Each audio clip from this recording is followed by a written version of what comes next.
전국에 계신 태권 가족 여러분들 안녕하십니까? 신뢰 이름 설민석 선생입니다. 자, 이번 27회 한국사 능력검정시험 고급 총평을 지금부터 시작하도록 하겠습니다. 전체적인 난이도랄지 문제 유형 그리고 특징들을 설명을 해드리고요. 그리고 난이도가 높았던 문제 그리고 유심히 눈여겨봐야 될 문제 베스트 5를 뽑아서 여러분들께 설명해 드림으로써 앞으로 한국사 능력검정시험을 준비하시는 분들에게 보다 올바른 길잡이가 되고자 이 강좌를 제작을 했습니다. 자, 그럼 전체적인 이번 총평 지금부터 시작해 보도록 하겠습니다. 자, 먼저 출제 비율을 살펴보면요. 보시는 빨간색이 바로 전근대사가 되겠습니다. 선사시대부터 조선시대 후기까지가 되는데요. 28문제가 출제됐고요. 노란색은 근현대사가 되겠습니다. 근대 개항기부터 현대사까지를 다루고 있는데요. 19문제가 출제가 됐고, 그리고 연두색 3문제가 전근대사, 근현대사 통합형이 되겠습니다. 그러니까 출제 비율을 보면 약 3대2, 100을 놓고 봤을 때는 대략 6대4 정도의 출제 비율이었다라고 보시면 되겠습니다. 자, 그 다음 보시면요. 시대사별 출제 비율을 한눈에 볼 수가 있습니다. 선사시대부터 여기는 현대사까지 전체적으로 고르게 출제되고 있는데요. 눈여겨봐야 될 것은 매 시험마다 그렇지만은 여기는 조선 후기, 지금 보라색으로 표시가 되는데요. 조선 후기가 출제 비율이 가장 높다라는 사실을 우리가 알 수 있습니다. 자, 근데 놀라운 사실은 지금부터 시작이 됩니다. 보실까요? 보통 한국사 능력검정시험은 정경사 문 중에서 정치사와 문화사의 비중이 대다수를 차지합니다. 그래서 시간이 없으신 분들은 정치사, 문화사만 보세요 라고 극약 처방처럼 그렇게도 말씀을 드리는데요. 이번 시험의 경우는 문화사가 9문제밖에 출제되지 않고요. 정치사가 압도적으로 많이 출제가 됐습니다. 50문제 중에 29문제, 거의 30문제 가까이가 정치사였거든요. 그래서 앞으로도 여기는 정치사의 비중이 훨씬 더 커질 것이다 라고 조심스럽게 예측을 해봅니다. 이번 고급의 특징을 분야별로 살펴보도록 하겠습니다. 첫 번째는 난이도가 되는데요. 자, 전근대사의 경우는 중상을 주고 싶고요. 근현대사는 중정도를 주겠습니다. 보통 한국사 능력검정시험은 공무원분들이 많이 응시를 하시기 때문에 안정적인 합격률을 유지하려고 합니다. 그래서 보통 100명이 시험을 응시하면 60명 정도는 합격할 수 있게 그렇게 안정적인 난이도를 유지하려고 하는데요. 지난 26회 시험이 역대급으로 어려웠거든요. 근데 이번 27회도 만만치 않습니다. 그래서 앞으로는 한능검 우습게 보지 말고 철저히 대비해야겠다라는 그런 말씀을 드리고 싶어요. 자, 그러면 어떻게 이제 어렵게 낼 수 있는가?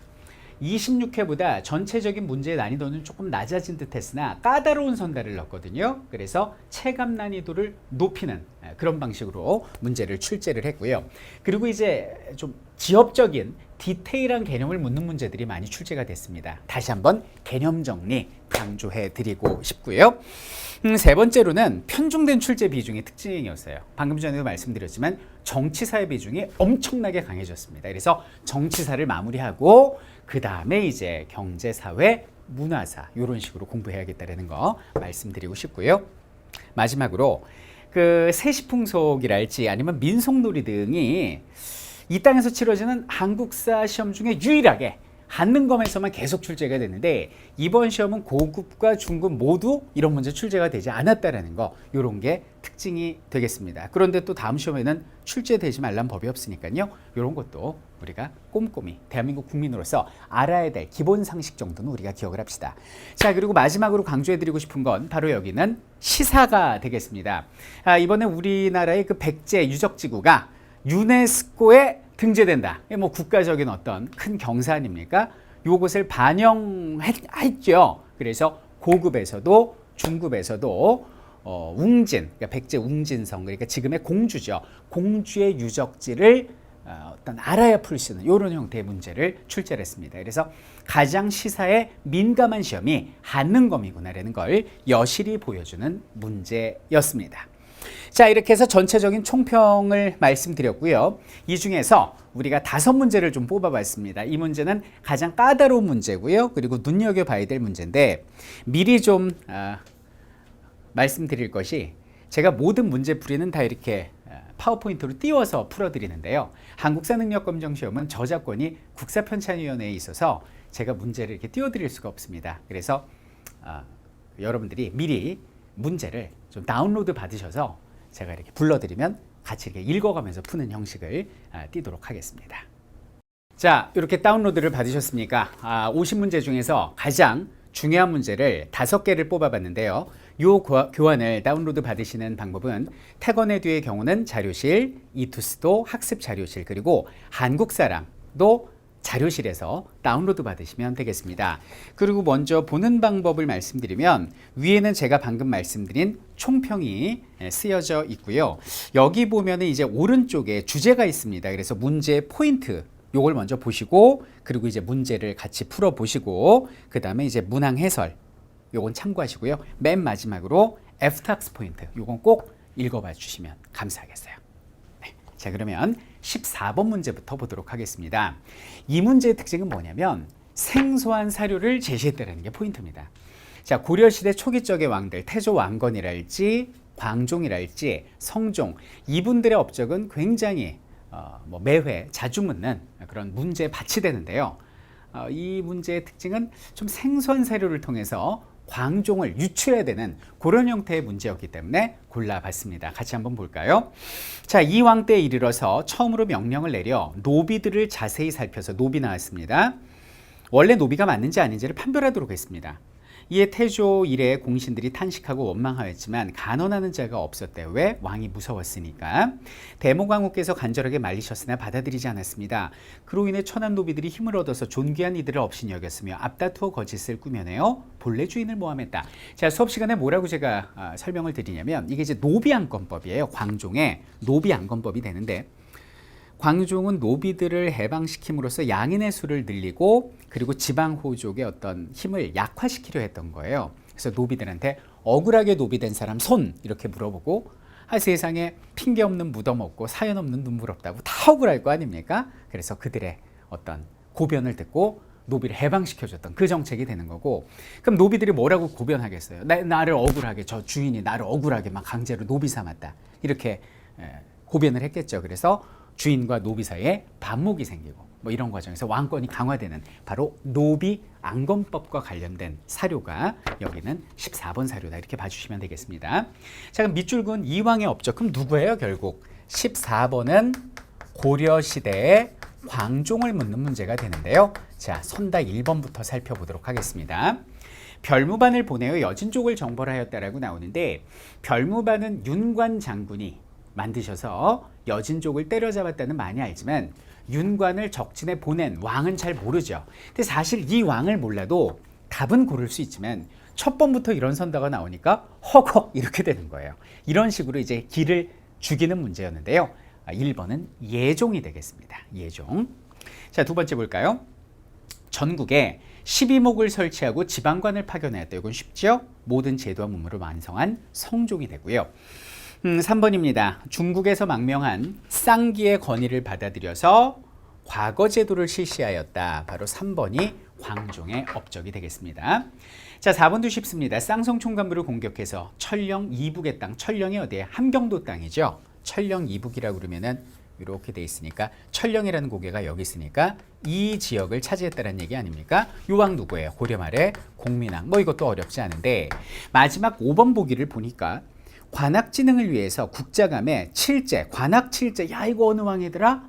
이것도 또 예종이 됩니다. 사실 1번, 5번 예종을 몰라도 답은 고를 수 있는 문제였지만은 허걱, 헐, 이 왕이 누구지? 이런 식으로 좀 여러분들을 어렵게 몰아가려 하는 그런 형태의 문제였다. 이렇게 알아두시면 되겠고요. 다시 한번 정리해드리면 고려 초기적의 왕들의 업적 꼭 나누어 기억하라는 거, 헷갈리지 말라는 거 말씀드리고 싶습니다. 자, 그리고 13번 문제로 가보도록 하겠습니다. 13번.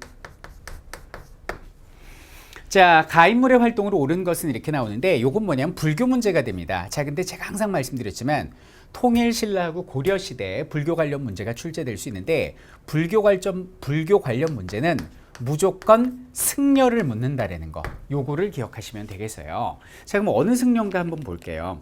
거기 보니까 밑에 1210년이라고 나왔지 않습니까? 요걸 세기로 바꾸면 어떻게 되죠? 13세기 초가 되니까 시기로는 어느 시대가 돼요? 고려 시대가 되고, 설사 이것을 못 봤다 하더라도 자, 위에 보면 송광사라고 나옵니다. 자, 여러분들 송광사가 뭐였습니까? 자, 송광사 수업 시간에도 강조를 했는데요.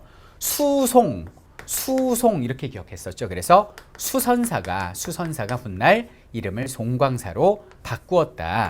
그래서 수송 이렇게 수송버스, 수송선 할 때 그 수송 이렇게 강조를 해드렸는데요. 수선사 송광사면 떠오르는 인물이 있지 않습니까? 자, 지금 문제 뭐라고 나옵니까? 보조국사라고 나오죠. 아, 보조국사 진울이구나. 그래서 수선사 결사, 권수정의 결사문을 발표하시고, 그리고 또 여기는 송광사에서 조계종을 창시하셔서 선종 중심의 교종 통합을 이루신 진울 선사를 묻는 문제구나라는 걸 우리가 알 수 있는 겁니다.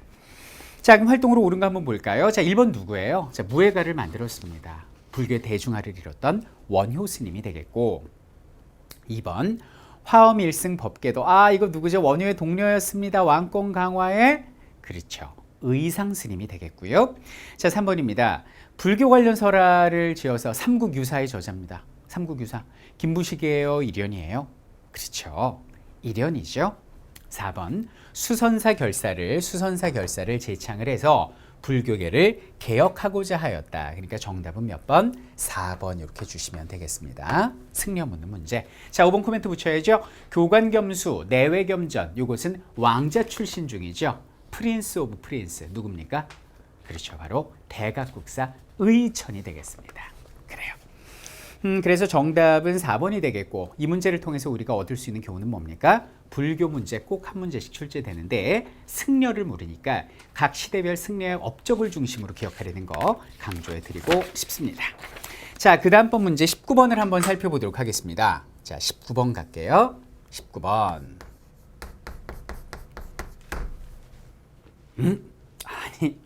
아니 이게 뭘까요? 한번 볼게요. 자, 막바로 들어갈게요. 자, 가를 보니까 서인이, 동인 서인 나오니까 조선시대죠. 역모를 고발해서 허적하고 윤효등. 아, 이 허적이 누구더라?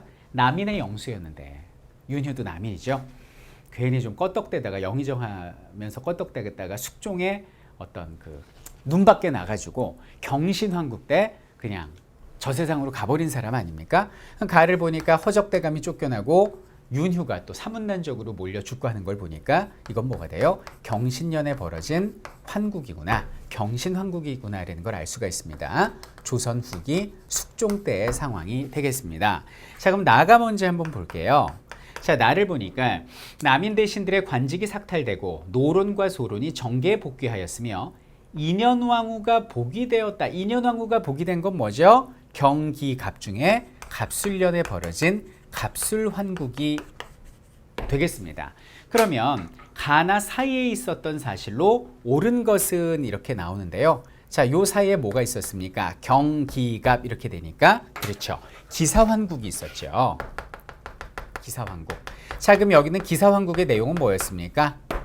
장희빈이 낳은 자식, 숙종의 후궁이었던 장희빈이 낳은 자식 윤을 세자로 책봉할 것을 여기는 서인의 송시열이 반대하다가 사형 먹고 죽고 서인들이 냅다 쫓겨나는 사건이 기사환국 아니었습니까? 자, 근데 같은 기사환국이라도 어떻게 표현을 했냐면, 자, 4번 한번 볼까요?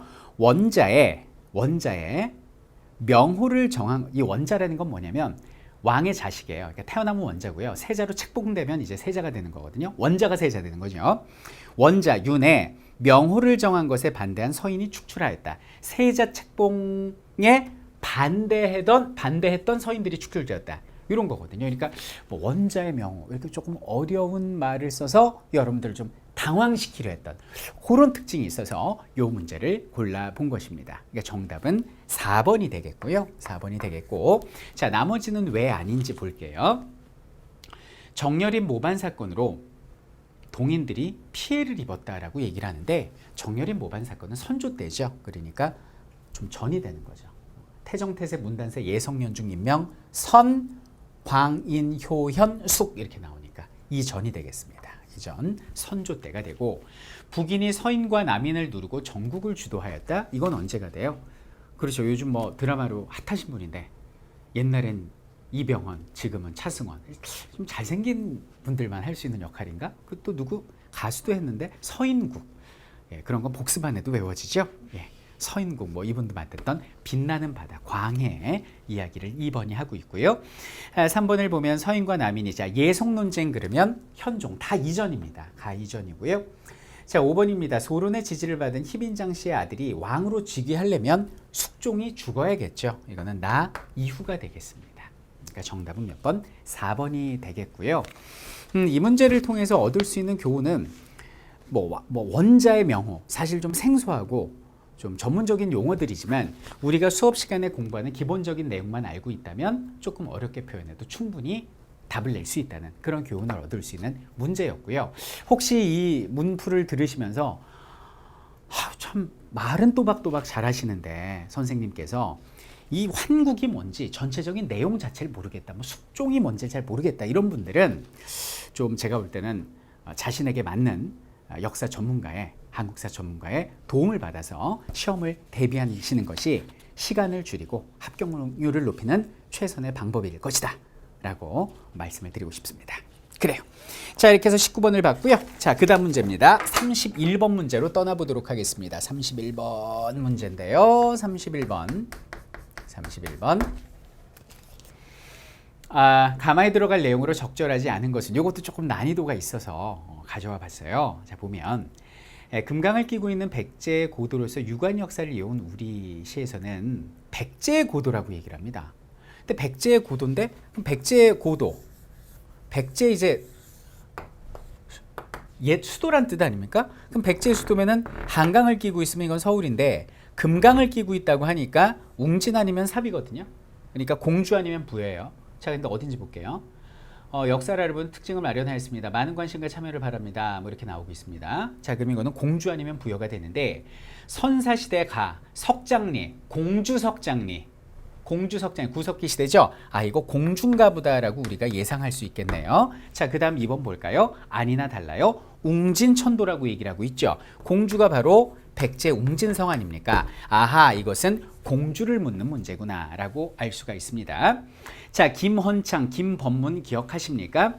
통일신라 하대적에 헌덕왕 때 옛 영화를 되찾겠다. 이 김춘추, 무열계의 그 자손들이죠. 그래서 옛 영화를 되찾겠다라고 공주에서 난을 벌인 사람들입니다. 근데 이 사람들이 공주에서 난을 벌였다는 지식 자체가 교과서에도 나오지 않고 생소하거든요. 그래서 이거는 어려운 문제가 되는 거예요. 그래도 우리가 정신만 바짝 차리면 답을 고를 수 있는 것이 그 다음 보기가 워낙 아니죠. 삼별초의 봉기와 대몽항쟁이라고 나오는데, 삼별초는 고려 무신 집권 때 최우라는 무신의 사병 집단으로서 여기 있는 강화도의 고려 정부가 천도에 있다가 몽골한테 항복하고 개경으로 환도한다고 하니까 환도할 수 없어요 그러면서 기지를 개로 유명한 진도로 옮기고, 진도에서 다시 제주도로 옮겨서 제주도에서 끝까지 항전하다가 최후를 다하신 분들이잖아요. 마지막을 다하신 분들이잖아요.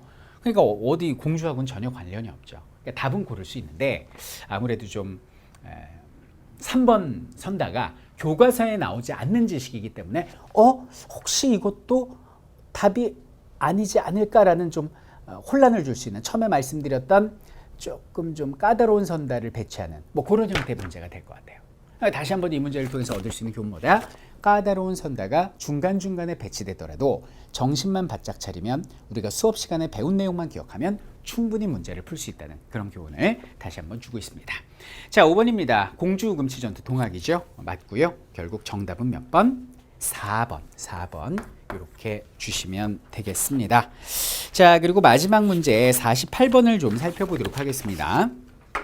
자, 마지막 48번 문제를 보도록 하겠습니다. 자, 48번을 보면요. 가나 사이에 있었던 사실로 옳은 것은 이렇게 얘기를 하거든요. 자, 근데 가를 볼게요. 가를 보면 대한민국과 미국은 서로의 군사적 안전을 보장하는 한미상호방위조약을 체결할 때 이렇게 나옵니다. 한미상호방위조약은 1953년 7월 27일 날 휴전협정이 맺어지고, 그리고 그해 10월 달에 체결된 것이 한미상호 방위조약이죠. 자, 이때부터 언제까지 미국은 브라운 각서를 통해 한국군의 베트남 추가 파병을 대가로 대한민국의 군사 경제적 지원을 약속하였다 이렇게 나오는데, 브라운 각서라는 건, 자, 우리나라가 처음으로 베트남에 군대를 파견한 건 1964년인데 이때는 전투부대가 아니라 비둘기 부대라고 그래서 의료 지원차 군부대를 파견을 합니다.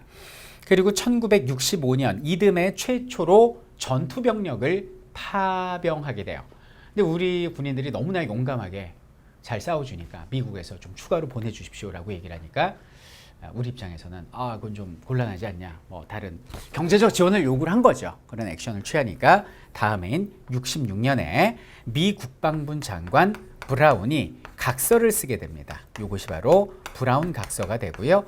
뭐 내용은 뭐 군장비의 현대화랄지 아니면은 베트남에서 사용되는 우리 군인들의 군수품을 가급적 대한민국에서 만든 군수품으로 조달한다랄지 아니면 암묵적인 경제 원조에 대한 약속, 이런 것들이 포함되어 있는 것이 브라운 각서가 되겠습니다. 그러니까 결국 요 사이에 있었던 사실을 골라라라는 내용인데요. 남북한이 유엔에 동시가입했다라고 얘기를 하는데 이건 언제가 되죠? 1991년 9월 노태우 대통령 때가 됩니다. 노태우 대통령. 자, 노태우 대통령 때가 됩니다. 그러니까 이 사이가 될 수가 없고요. 자, 2번입니다. 대한민국과 일본이 국교를 정상화하였다 그러는데 한일 국교 정상화, 광복 20주년을 기념한 거죠. 그럼 1945년에 광복했으니까 20년을 더하면 65년이 되겠습니다. 이때가 한일 국교 정상화, 한일 협정이 되니까요. 요 사이에 쏙 하고 들어가는 것이죠. 그러니까 정답은 몇 번? 2번 이렇게 주면 되겠습니다.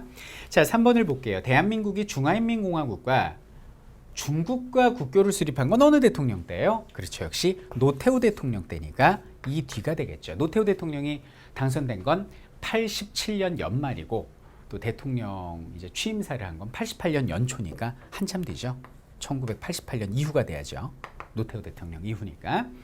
자, 그리고 대한민국이 동유럽의 사회주의 국가들과 수교한 것도 노태우 대통령 때, 이것도 88년 이후가 됩니다. 그래서 뭐 중국, 소련 전부 다 노태우 대통령의 업적이 되고요. 그래서 이런 별명이 있었죠. 외치에는 귀신이고 내치에는 등신이다 라는 별명을 가지고 있었던 분이 노태우 전 대통령이셨습니다. 자, 대한민국과 미국이 자유무역협정 FTA를 체결하였다라고 얘기를 하는데 그건 MB 때가 되겠습니다. MB 때. 준비된 거는 노무현 대통령 때부터 준비가 되고요. 체결된 건 MB 때니까 한참 뒤가 되겠죠. 이명박 대통령 때가 되니까요. 그러니까 정답은 몇 번? 여기는 2번 이렇게 주시면 되겠고, 요것은 아까 제가 해드린 총평 중에서 디테일한 개념과 관련된 내용이 되겠습니다. 선다도 상당히 좀 지엽적이니까요. 개념만큼은 확실히 잘 잡아주자라는 것이고, 특히 여기는 현대사의 경우는 공부하시는 분들이 현대사는 거의 여행해 본 적이 없어요. 대부분 우리는 어때요? 역사 공부하면 주라기 파크에서만 놀죠. 선사시대에서만 계속 머무는데요. 여기는 뭐 6.15 통일공원을 할지 이런 좀 현대사 공원에서도 우리가 마음껏 뛰어놀아야 되지 않나 라는 생각을 해봅니다. 자, 한국사 능력검정 시험은 꿈을 이루는, 뭐 이걸 봤다고 우리의 꿈이 이루어지는 시험은 아니죠. 하지만 이것이 첫 단추라고 봐요.